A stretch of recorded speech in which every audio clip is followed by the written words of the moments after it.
अरे लीला, कैसी हो? अरे दीदी नमस्ते। और तुम्हारी बिटिया नीलू कैसी है अब? हाँ लीला, नीलू को तो दस्त हुए थे ना, कैसे देखभाल कर रही हो? ORS और जिंक समय से दे रही हो ना? हाँ दीदी, 2 दिन दिए थे, उसके बाद दस्त तो रुक गए, लेकिन दस्त रुकने के बाद नीलू को थोड़ा सा बुखार आ गया था। अरे ये तो गलत है, कम से कम 3 दिन पिलाना था। ध्यान नहीं दोगी तो बच्चे की बीमारी कैसे जल्दी ठीक होगी?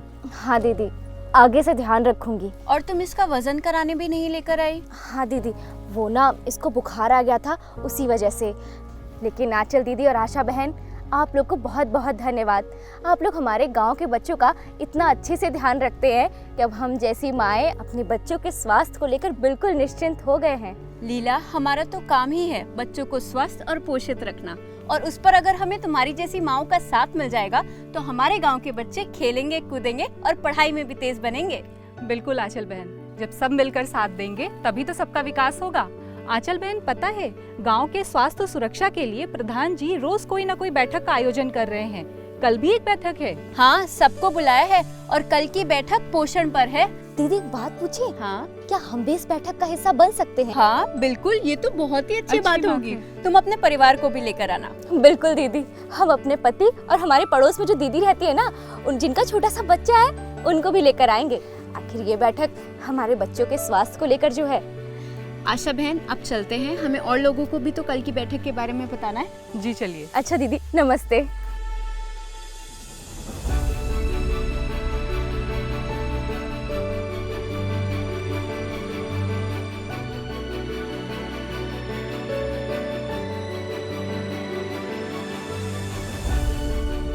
आप सब सोच रहे होंगे कि आज हमने आप सबको यहाँ क्यों बुलाया। मेरी आंचल दीदी से बात हुई, इन्होंने मुझे बताया कि गांव के बहुत सारे बच्चे कुपोषण का शिकार हो रहे हैं। मेरे लिए चिंता का विषय है, क्योंकि गांव के बच्चे ही गांव की धरोहर हैं। अगर बच्चे आज सुपोषित रहेंगे तो आगे चलकर अपनी पढ़ाई कर पाएंगे, अपने पैरों पर खड़े हो जाएंगे और आगे बढ़ेंगे, और हमारा गांव भी तरक्की करेगा। हमारी आंचल दीदी, एएनएम और आशा दीदी छोटे बच्चों का ख्याल रखती हैं, और हमारा भी फर्ज बनता है कि हम इन्हें अपना भरपूर समय दें। ये तीनों हमारे लिए त्रिकोण यानी कि AAA हैं। और आज मैंने इन तीनों को भी यहाँ पर बुलाया है, और मैंने ये तय किया है कि हमारे गांव में कोई भी बच्चा कुपोषित नहीं रहेगा, और जो बच्चे कुपोषित हो गए हैं उन्हें भी हम सुपोषण की राह पर लाएंगे। और उसमें सिर्फ इन तीनों की भागीदारी नहीं रहेगी, बल्कि माता पिता, परिवार और गांव के प्रभावशाली लोगों का भी योगदान रहेगा। हाँ प्रधान जी, कल आंचल और आशा दीदी भी मुझे यही बता रही थी। हाँ, और अब जब प्रधान जी ने ये तय कर लिया है कि गांव से कुपोषण को खत्म करना है, तो ये बहुत जरूरी है कि हम सब अच्छे से समझें कि ये महत्वपूर्ण कार्य किस प्रकार से किया जाना है और किसकी क्या भूमिका रहेगी। आंचल, हम शुरुआत तुमसे ही करेंगे, ताकि लोग अच्छी तरह समझ सकें कि हम क्या कहने की कोशिश कर रहे हैं। बिल्कुल प्रधान जी, कुपोषण को समझने के लिए हमें सबसे पहले पोषण को समझना जरूरी है। हम अक्सर पोषण को भोजन से जोड़कर देखते हैं, यानी कि यदि किसी बच्चे, महिला या वयस्क ने बराबर से भोजन किया है तो वो पोषित होगा। लेकिन नहीं, ऐसा नहीं होता है। भोजन की मात्रा ही नहीं, उसकी पौष्टिकता भी सही होनी चाहिए, क्योंकि सही भोजन ही हमारे शरीर को बीमारियों से लड़ने की शक्ति देता है। यदि हमारा भोजन गलत है और उसमें पौष्टिक तत्वों की कमी है तो हमारा शरीर कमजोर होगा और बीमारियों से लड़ने की क्षमता भी कम पड़ जाएगी। दीदी, मैं तो अपनी बेटी नीलू को घर और बाहर दोनों का खिलाती हूँ। 1.5 साल की हो गई है। ऊपरी दूध के साथ साथ कभी कभी बाजार से चिप्स भी खिला देती हूँ। अरे लीला, इसीलिए तो नीलू को दस्त लगे थे। बिल्कुल, बच्चे 2 साल तक बहुत नाजुक होते हैं। उन्हें यदि सही मात्रा में घर का बना हुआ खाना साफ सफाई के साथ ना मिले तो उनके शरीर में कई तरह की बीमारियां पकड़ लेती हैं और वो कुपोषित हो जाते हैं। इसीलिए 6 से 8 माह के छोटे बच्चे को उसकी माँ के दूध के अलावा रोजाना कम से कम आधा कटोरी खाना 2 से 3 बार खिलाना जरूरी है।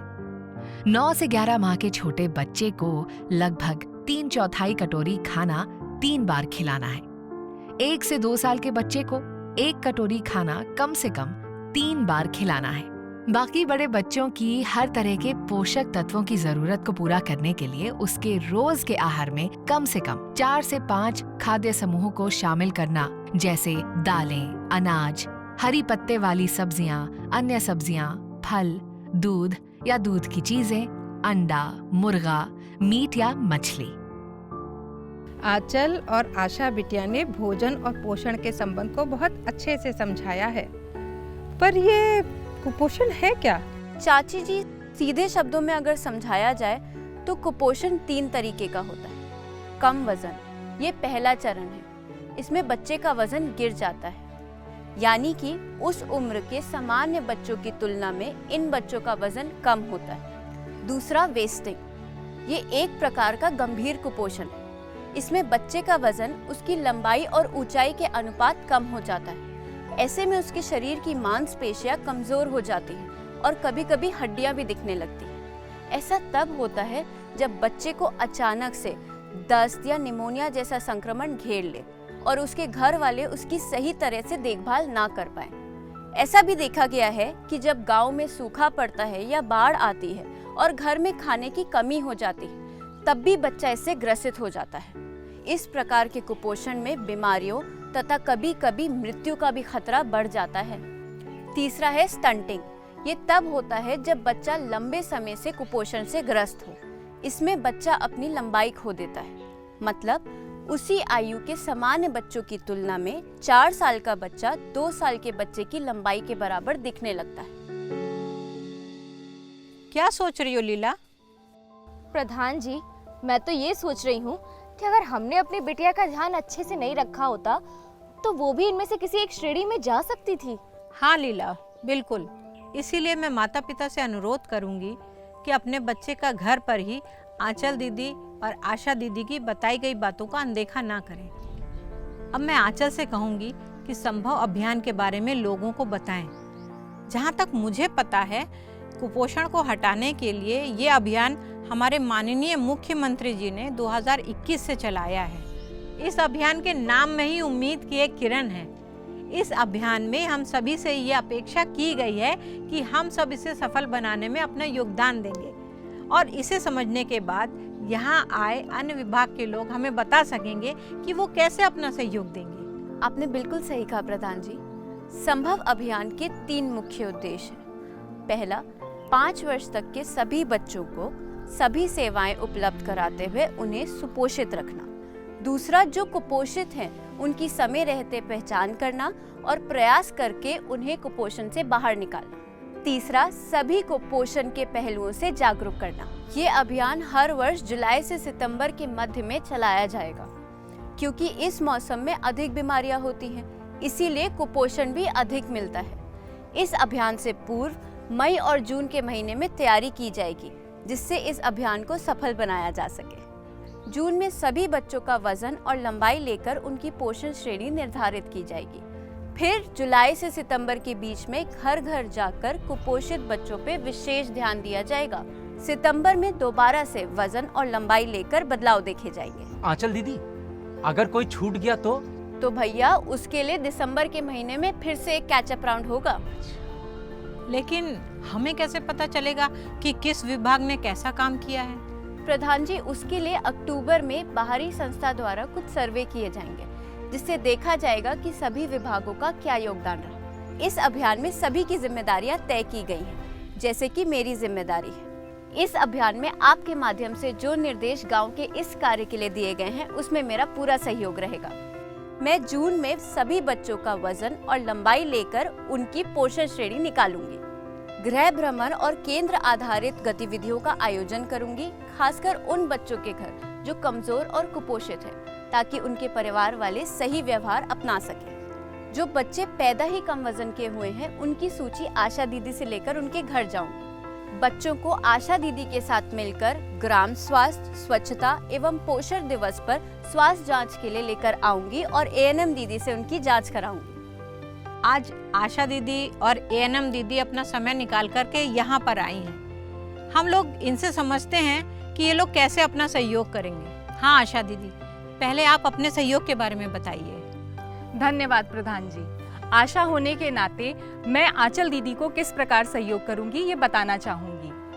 मैं और आंचल दीदी लोगों के घर जाते हुए ये ध्यान रखेंगे कि गांव में लोग हमारी बातें मान रहे हैं कि नहीं। कुपोषित बच्चों एवं कम वजन वाले बच्चों पर विशेष ध्यान रखूंगी। उनके खतरे के लक्षण को पहचानूंगी, उसकी एक सूची बनाऊंगी, आंचल दीदी को बताऊंगी और जरूरत पड़ने पर एएनएम दीदी के पास या अस्पताल भेजूंगी, जिससे बच्चे स्वस्थ हो सके। इसके साथ ही कुपोषण से जुड़ी अन्य बातें जैसे मातृपोषण, बच्चों का आहार, साफ सफाई, स्वच्छता व्यवहार और खाना खिलाने के तरीके के बारे में भी बताऊंगी। अरे वाह, बहुत अच्छा बताया आशा दीदी आपने। अब एएनएम दीदी अपने सहयोग के बारे में बताएंगी। जी प्रधान जी, हमारे विभाग का मुख्य फोकस उन बच्चों पर होगा जिनका वजन बेहद कम है, यानी जो बच्चे वेस्टेड हैं, मतलब कि जो बच्चे ज़्यादा कुपोषित हैं। मैं देखूंगी कि इन बच्चों में दस्त, बुखार या भूख न लगने जैसी कोई अन्य परेशानियां तो नहीं है। ऐसे सभी बच्चों को दवाइयां दी जाएंगी और जो बच्चे ज़्यादा बीमार हैं उन्हें पोषण पुनर्वास केंद्र भेजने का काम करूंगी। आपको पता है हमारे विभाग ने इसके लिए एक ऐप भी बनाई है जिसमें इन सभी बच्चों को अंकित किया जाएगा और तब तक ट्रैक किया जाएगा जब तक वे सभी बच्चे स्वस्थ नहीं हो जाते। बहुत अच्छा एएनएम दीदी, हमारी AAA तो इस अभियान का स्तंभ है। हमारे यहाँ और लोग भी आए हुए हैं। अब हम जानते हैं कि वो लोग किस प्रकार अपना सहयोग दे सकते हैं। हाँ, तो प्रधान अध्यापक जी, आप इस विषय में कुछ कहना चाहेंगे? बिल्कुल प्रधान जी। शिक्षा विभाग का मुख्य सहयोग पोषण शिक्षा को मजबूत करने पर रहेगा। हम सब अभी तक पोषण अभियान से जुड़े हुए थे और पोषण क्विज प्रतियोगिताएं और संवाद प्रतियोगिताएं आयोजित करते थे। यही कार्य हम इन 3 महीनों में भी करेंगे। वर्तमान में पोषण वाटिका बनाने पर विभाग का बहुत ज्यादा जोर है, तो हम अपने स्कूल में भी एक पोषण वाटिका बनवाएंगे और उसमें उगने वाली साग सब्जियों के प्रति बच्चों और उनके परिवार को जागरूक भी करेंगे। यही मेरा संकल्प है। अरे वाह प्रधान अध्यापक जी, आपका संकल्प तो बेजोड़ है और आप सबने अपनी बात बहुत अच्छी तरह से समझाई। अब एक गांव का प्रधान होने के नाते मेरी भी महत्वपूर्ण भूमिका रहेगी इस अभियान को सफल बनाने के लिए। हम कुछ कार्य करेंगे, जैसे पूरे अभियान पर मैं अपनी निगरानी रखूंगी। ये 3 माह का एक अभियान है। इसमें लोगों को जोड़ने के लिए हमारे गांव का माइक्रो प्लान कुछ इस तरह से होना चाहिए जिससे जागरूकता गतिविधियां निरंतर चलती रहें। अगर किसी को स्थानीय संसाधन की आवश्यकता होगी तो मैं वो संसाधन उपलब्ध कराने का भी प्रयास करूंगी। अन्य विभागों की भी अहम भूमिका होगी। ग्राम पंचायत डेवलपमेंट प्लान में अभियान के क्रियान्वयन हेतु आवश्यकता अनुसार बजट की व्यवस्था भी की जाएगी। इस अभियान को सफल करने के लिए पुरुषों की भी बहुत आवश्यकता है और आज इस बैठक में मुझे पुरुष बहुत कम दिखाई दे रहे हैं। इसके लिए मैं प्रत्येक माह एक बैठक अवश्य करूंगी। प्रधान जी, कुछ परिवारों को राशन कार्ड और जो सरकार द्वारा जारी अन्य सेवाएं हैं उसको लेने में थोड़ा दिक्कत हो रही है। अगर उसके लिए कुछ हो जाता तो बहुत अच्छा रहता। हाँ, क्यों नहीं। यदि कुपोषित बच्चे के परिवार को राशन कार्ड, नए शौचालय और जॉब कार्ड की आवश्यकता होगी तो मैं उसे भी दिलाने का प्रयास करूंगी। और यही नहीं, ये भी सुनिश्चित करूंगी कि साफ सफाई हमारे हर संदेश का हिस्सा हो। चलो आशा दीदी, आज इसी बात पे इन सबको फिर से सुमन के सिखाए। जी चलिए सीखते हैं। सीधा, उल्टा, मुट्ठी, अंगूठा, नाखून, कलाई। वाह, आज तो कमाल हो गया। कितनी सारी नई बातें सीखी। मैं तो इस संभव अभियान में बढ़ चढ़कर हिस्सा लूंगी।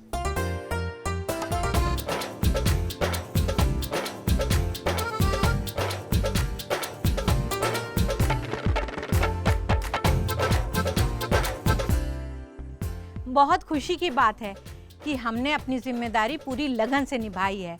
गांव के बहुत सारे बच्चों का वजन लिया जा चुका है और बहुत सारे बच्चों को कुपोषण से बचाया जा चुका है।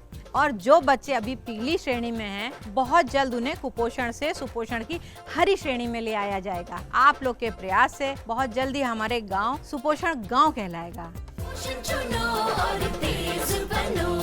पोषण चुनो तेज बनो संभव अभियान से जुड़ो। अधिक जानकारी के लिए आंगनवाड़ी दीदी से मिलें या नजदीकी आंगनवाड़ी केंद्र जाएं।